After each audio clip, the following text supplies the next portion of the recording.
짧은 노래가 6개 이어져 있는 연시조예요. 여기서 짧은 노래 단가는 평시조를 뜻해. 짧을 단자 쓴 거고요. 이거랑 반대로 장가라는 애는 길 장자 써가지고 가사 장르를 얘기하는 거야. 그래서 단가, 짧은 노래, 평시조가 6개 이어진 연시조입니다. 인 거고, 이 단가 6장을 이신이란 사람이 언제 썼냐면 유배됐을 때 씁니다. 그래서 임목대비 폐위를 반대한다 라는 상소문을 올렸다가 임금님한테 미움을 받아서 함경도 회령지역으로 유배를 가게 되는데, 그 유배를 갔을 때 단가 6장이라고 하는 연시조를 씁니다. 그래서 연시조나 가사 장르 같은 경우는 관직을 하지 않고 있는 양반이 쓰는 경우가 대다수죠. 그래서 이 사람들은 유배를 와 있거나 혹은 아니면 관직에 한 번도 나가보지 못했거나 혹은 은퇴를 했거나 해서 다 같이 자연 속에 파묻혀 있는 사람들이다. 그래서 여기서는 유배라고 하는 거 설명했으니까 그 3개 중에 유배의 상황이구나 알아주시면 됩니다. 자, 그럼 1수부터 한번 볼게요. 장부의 하올 사업 아는가 모르는가, 효제충신밖에 하올 일이 또 있는가, 어제 뭐 인도에 하올 일이 다만 이인가노라 라고 돼 있거든. 자, 1수 얘기에서는 유배 얘기는 알 수 없어요. 여기서는 아직 안 나와. 1수에서 중요한 얘기는 이거야. 효제충신. 효제충신 이거는 효도, 형제간의 우애, 충 이거는 충성, 신하가 임금한테 하는 거. 그리고 신은 친구 관계에 하는 신의를 얘기해.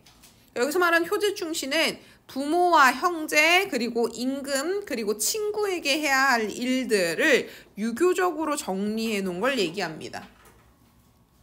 요거랑 연관돼서 나올 수 있는 게 뭐가 있냐면, 자, 첫 번째 군신유의, 두 번째 부자유친, 세 번째 부부유별, 네 번째 장유유서, 다섯 번째 붕우유신. 이걸 뭐라 그러냐면 유교에서 지켜야 되는 오륜이라 그래요. 오륜. 그래서 이 오륜에 대해서 이야기하는 작품이 여러분 수능 특강에 오륜가라는 작품 나와 있고, 그 다음에 훈계자손가 이런 데 나타나 있어. 그래서 효제충신 했을 때 군신, 부자, 부부, 그리고 나이가 많은 사람, 친구 간의 관계에 대해서 유교적인 가치관에 대해서 노래하고 있는 시가 나오면 이 1수 내용이랑 같다라고 생각하시면 돼요. 오케이? 자, 이 효제충신밖에 하올 일이 또 있는가 이러는데 여기 서리법 쓰인 거야. 즉 여기서는 효제충신만 하면 된다 이 얘기입니다. 그래서 장부가 해야 되는 사업은 효제충신밖에 없고 인도에 할 일은 다만 이밖에 없다. 그래서 이라고 하는 건 대용 표현이야. 이, 그, 저 대신해서 가리키는 표현. 그치? 그때 이가 무엇이냐? 효제충신을 가리키는 말이다. 그래서 장부는 사내대장부에서 남자를 얘기해요. 결혼한 남자. 그래서 결혼한 남성이 해야 되는 일은 효제충신밖에 없고, 인도 사람의 길이란 뜻인데 사람의 도리, 유교적으로 행해야 될 사대부적 이념 이런 걸 얘기하거든. 그것도 다만 효제충신밖에 없다. 여기 나타나는 표현법 보면 아는가 모르는가 있는가 해서 니은가라고 하는 어미를 반복하고 있어요. 그래서 의문형 어미를 반복하고 있고, 두 번째 여기 또 있는가는 또 없다라는 얘기지. 효제충신만 있다 이 얘기죠. 그래서 서리법 쓰인 걸로 보시면 됩니다. 그래서 의문형 어미 반복을 통해서 운율형성을 하고 있고, 의문형 어미를 사용해서 자신이 하고자 하는 말을 강조하고 있어. 그리고 어즈버라고 하는 건 감탄사예요. 그래서 영탄법 쓰이고 있고요. 이렇게 종장의 첫 음보가 세 글자, 이게 평시조의 정형이지. 이 부분에 어즈버라던가 혹은 아니면 두어라와 같은 영탄법 쓰이는 경우들 많으니까요. 그거 잘 알아두십시오. 자, 그리고 나서 2수 내용 봅시다. 1수는 그냥 효제충신 이렇게 생각하면 돼. 대장부가 할 일은 효제충신밖에 없고, 그리고 그걸 표현해주는 표현법이 뭐뭐 있는가. 대용 표현 쓰고 있고, 반복법 쓰고 있고, 영탄법 쓰고 있다. 이 정도. 자, 2장 한번 볼게. 자, 2장에서는 슬슬 본인의 상황에 대한 이야기가 나오는데, 2장은 그걸 본인의 상황으로 표현한다기보다 당대 정치적 상황이 어떤지 이렇게 표현을 해줘요. 자, 남산에 많던 소나무가 어디 갔단 말인가. 난 후에 부군이 그다지도 날래시고 해서 날랬구나 이런 뜻이야. 날랬구나, 빨랐구나. 그래서 두어라 우로 곧 깊으면 다시 볼까 하노라 해놨거든. 자, 이 2장이 상징적 시어가 많이 쓰인 애야. 그래서 시어의 의미 잘 적어주세요. 남산은, 남산 어딨어? 용산, 저기 남산. 즉 서울 한가운데 있어. 한양을 뜻하는 애야. 한양을 뜻하는 대유적 표현이야. 대유는 부분을 통해서 전체를 비유하는 경우, 특징을 통해서 전체를 비유하는 경우야. 오케이?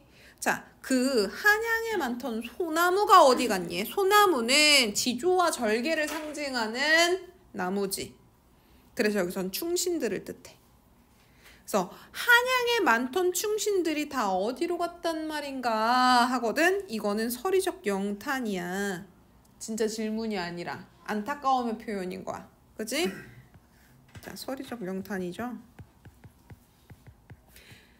한양에 많던 충신들이 다 어디로 갔는가 해서 없어진 상황에 대한 안타까움의 표출이지. 그럼 한양에 있었던 충신들은 다 어디 갔냐? 난 후에 부군으로 인해 다 잘렸어. 다 유배가 있는 상황이야.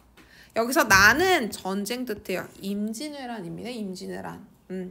이신이라는 사람이 활동했던 시기상 봤을 때 저 나는 임진왜란이야. 임진왜란이 끝난 후에 부군이라고 하는 거에 단어 뜻은 도끼를 뜻하거든.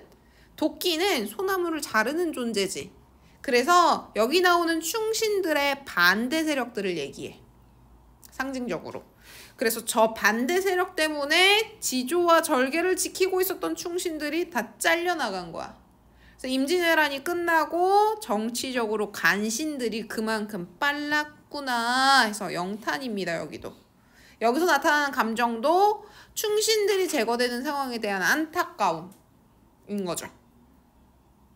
자, 그런데 그런 상황에 대해서 돌려서 우회적으로 표현을 해놓고 이 사람이 뭐라 그러냐면 냅두라 그래요.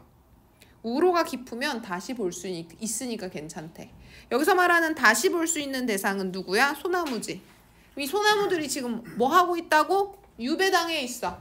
정치적인 반대 세력에 의해서 유배당에 있어. 그러면 다시 어디서 본다? 남산에서 본다는 소리겠지. 조정.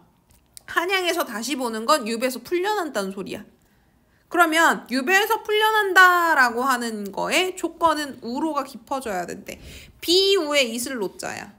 비랑 이슬은 소나무를 다시 자라게 하는 존재거든. 그래서 여기서는 충신들을 다시 보게끔 만들어주는 임금님의 은혜를 상징하는 시어입니다.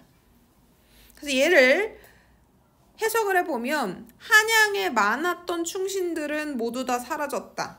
임진왜란 끝에 정치적인 반대파들에 의해서 충신들이 죄다 유배를 갔구나. 하지만 괜찮아. 임금님의 은혜가 깊어지면 유배 간 사람들이 풀려날까 한다. 이 얘기야. 이해됐어? 자, 그때 이제 뒤에 더 보면 나타나지만 선생님이 아까 앞서 설명했죠. 이 시를 쓴 이신이는 누구? 유배 간 충신이라고. 부군에 의해 잘린 소나무야. 그래서 요거는 단순히 그때 당시 정치적 상황만 얘기한 게 아니라 본인의 상황도 이야기한 겁니다. 그럼 여기서는 뭐가 나타나? 임금님 은혜로 인해서 자신이 다시 조정에 복귀하기를 바라는 희망이 나타나는 거지. 오케이? 당대의 정치적 상황에 대한 우회적 비판이 들어가 있고 인재, 즉 소나무들이 다시 자라나는 복귀할 것에 대한 희망이 드러나 있는 게 2장. 자, 그리고 이제 3장에 적객이라고 하는 표현이 나와요. 삼수에. 이 적객은 유배 온 손님을 얘기해. 그래서 3장에서부터 본격적으로 화자가 유배 와 있는 상황이구나가 드러나는 거지. 창밖에 새우가 오고 뜰가에는 제비가 날고 있어요. 자, 가는 비가 오고 제비가 날아요. 봄입니다. 봄.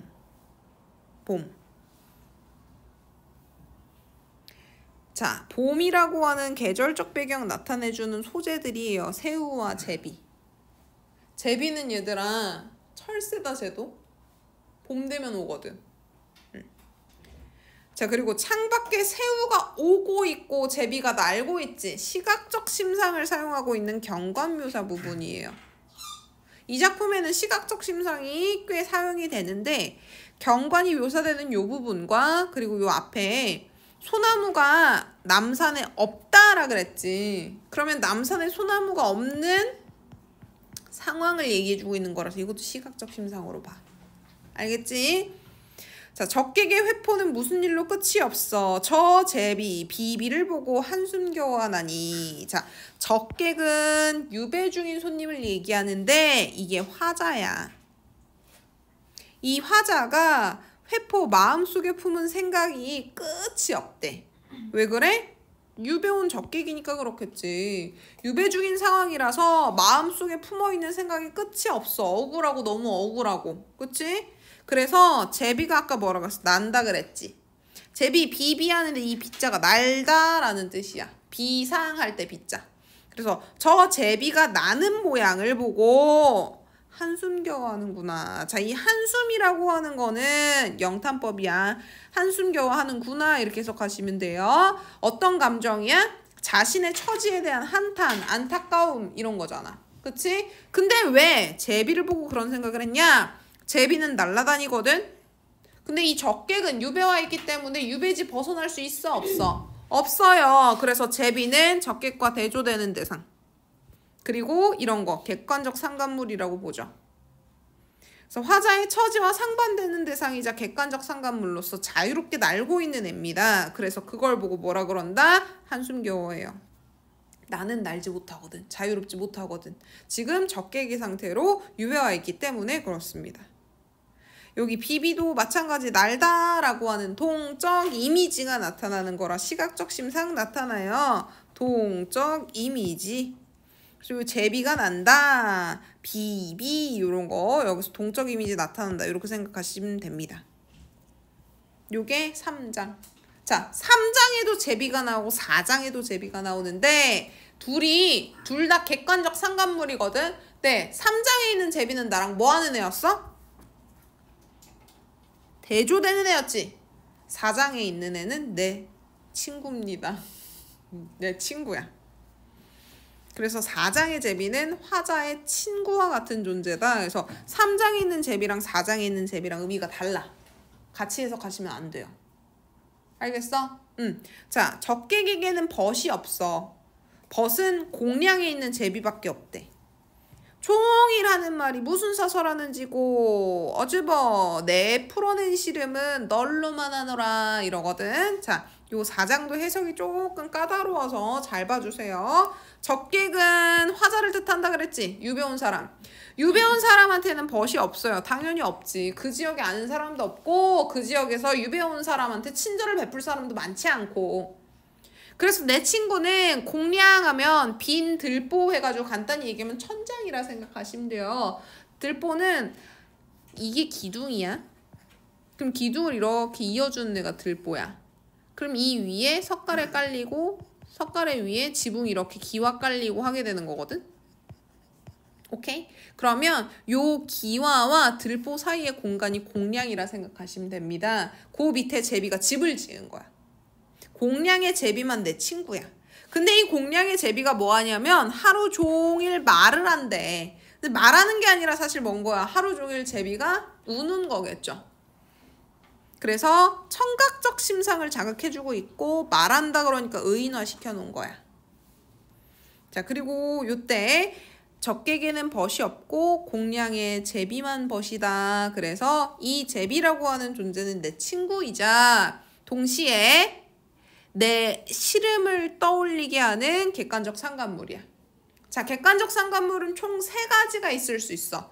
하나는 감정이입물이고 내 감정과 똑같은 애. 하나는 내 감정과 반대되는 애야. 쟤는 날고 나는 못 날아. 그치? 자, 하나는 그냥 내 상황을 환기시켜주는 애야. 아무런 상관없이. 근데 여기서 제비는 3번째예요. 이 제비는 뭐라고 하루 종일 떠들어. 근데 내가 걔가 뭐라고 하는지 알아 몰라? 그럼 몰라. 알아야 감정이입이거든? 제가 슬퍼서 저러는 거나 이렇게 얘기해야지 감정이입이야. 내 감정 슬픈 게 쟤한테 투영된 거니까. 반대도 몰라. 여기서는 내 마음을 환기시켜주는 객관적 상관물이야. 저 제비가 하루 종일 떠드니까 내가 내 시름이라고 하는 게 떠오른 거야. 자, 내가 풀어낸 시름은 널로만 하노라에 널로만 별표 치십시오. 해석이 2개로 나뉘어요. 왜 그러냐? 이 하다가 이게 중세국어로요. 하다가 있고 하다가 있거든. 근데 이 둘 중에 뭔지 몰라. 몰라서 자, 요렇게 생긴 애는요. 많다란 뜻이에요. 아래아의 하다는 우리가 알고 있는 두의 뜻이야. 그랬을 때 자, 많다로 해석해보면 내가 풀어낸 시름은 널로만 많노라 이러거든. 그때 로마는 너보다의 뜻이야. 그래서 첫 번째 해석 어즈버 영탄 통해서 얘기합니다. 나의 시름은 너보다 많구나. 너가 하루 종일 지적여가지고 내 시름이 떠올랐는데 내 시름을 지적인다라고 치면 너보다 훨씬 많다. 그 다음에 2번째는 두의 뜻. 내 풀어낸 시름은 널로만 한다. 너에게만 한다. 이 얘기인 거야. 너로만, 너에게만, 너로 인해 이런 뜻 하게 된다. 그래서 내가 친구가 공량의 제비밖에 없다 그랬잖아. 그래서 내가 시름을 풀어낼 때는 누구밖에 없다? 너밖에 없다. 내가 시름을 너한테만 한다. 이 얘기인 거야. 내가 시름을 풀어내는 걸 너한테만 얘기한다. 그래서 뜻이 2개입니다. 너보다 풀어낼 시름이 많다라는 거 하나, 내가 시름을 풀어내는 건 너밖에 없어. 이거 하나. 이해됐어? 그래서 여기 보시면 제비라고 하는 애가 여기도 객관적 상관물이지만 앞에 있는 제비는 대비되는 것, 여기 있는 제비는 내 상황을 환기시켜주는 것으로 다르다. 알아두시고 의인화, 청각적 심상 자극하고 있다. 그리고 영탄법 쓰이고 있다. 화자의 시름이 너에게만 풀릴 수 있다. 그리고 화자의 시름이 너보다 많다 해서 2가지의 의미로 해석될 수 있다. 자, 그 다음에 5장 넘어갈게요. 인간에게 유정한 것은 명월밖에 또 있는가 해서 서리법 사용하고 있어. 자신의 의견은 무엇이냐? 인간에게 유정한 것은 달밖에 없다는 거야. 밝은 달. 자, 명어를 쓰니까요. 요 명자 때문에 이것도 시각적 심상이긴 합니다. 자, 이때 명어를 벗이라고 표현했으니까 의인법이죠. 자, 왜 그런가 했더니 천리를 멀다고 안 하고 간 데마다 따라온대. 그쵸? 달이라고 하는 애는 한양에 있을 때도 밖에서 보였고 지금 유배지에서도 보이지. 그러니까 이 명월은 어딜 가든 날 쫓아오는 존재야. 그래서 사람한테 유정한 벗은 명월밖에 없다라고 얘기하고 있어. 그래서 간 데마다 따라온다. 이게 이유입니다. 이유. 명월이 유정한 벗인 이유. 자, 이때 천리라고 하는 애는요. 실질적인 거리를 뜻할 수도 있지만 관습적인 표현 중에 하나라고 생각하시면 돼요. 관습적인 표현으로요. 우리나라에서 한양이라고 하는 걸 기준으로, 서울이죠, 서울. 기준으로 한반도를 놓고 보면 한반도 전체가 삼천리거든? 그치? 여기가 중앙이란 말이야. 그럼 기본적으로 아무리 멀어도 1500리 정도야. 그러니까 대부분 천리 안팎이에요. 사방이. 그래서 한양에서 먼 유배지를 뜻할 때 관습적으로 표현하는 게 중앙에서 먼 거리 천리라고 표현합니다. 오케이? 실질적 거리일 수도 있고 관습적 거리일 수도 있어요. 혹은 아니면 화자가 갖고 있는 심리적인 거리감을 표현한 걸 수도 있어요. 임금님이랑 떨어져 있는 게 천리나 떨어진 것만 같다 이렇게 생각할 수도 있어. 오케이? 자, 어즈버 반가운 옛 벗이 다만 너인가 하노라 해서 너라고 해서 명어를 사람처럼 이 인칭 대명사에서 인간처럼 지칭하고 있습니다. 의인법 쓰고 있어요. 그리고 여기서 나타나는 건 유배지에서 느끼는 화자의 외로움이지. 그리고 달을 보며 느끼는 반가움. 불쌍하지 않니? 아까는 제비가 친구라더니 지금은 인간의 유정한 벗은 달밖에 없다. 왜 그래? 얘는 왔다 가죠. 자, 그 다음에 6장 볼게요. 설월의 매화를 보려고 잔을 잡고 창을 여니 설월 계절적 배경 나타나요. 겨울. 그것도 매화 볼라 그랬으니까 늦겨울입니다. 오케이? 그러면 아까 선생님 여기 봄이라 그랬잖아. 이게 같은 시기에 6수가 쭈르륵 써졌다라고 가정하면 늦겨울 초봄 시기에 쓰인 걸 거야. 오케이? 근데 각 수별로 같은 시기에 써야 된다라고 하는 건 없어. 유배를 6년이나 했기 때문에 따로따로 썼을 수도 있는 거고요. 오케이? 자, 설월. 그래서 어쨌든 눈, 설자에 달, 월자입니다. 그러니까 계절적 배경은 겨울이고 시간적 배경은 밤이라는 거 알 수 있죠? 달이 떴으니까. 그래서 눈 온 밤 매화를 보려고 잔을 잡고 창을 열었다. 자, 이때 눈이라고 하는 단어 때문에 색채 이미지가 흰색이 팍 하고 뜨죠. 그리고 이 사람은 매화를 보려고 술잔을 잡은 거예요. 술잔. 그리고 창문을 연 겁니다. 그래서 늦겨울 밤 하얀 세상에 매화를 보려고 이 사람은 집 안에서 술잔을 쥐고 창문을 열고 바깥에 매화를 본 거야. 자, 근데 매화라고 하는 애랑 유사한 시어가 뭐가 있냐면 이 소리요. 소나무도 지조절개의 상징이고 매화도 지조절개의 상징이야. 자, 매화는 한겨울에 늦겨울에 꽃을 피우는 애지.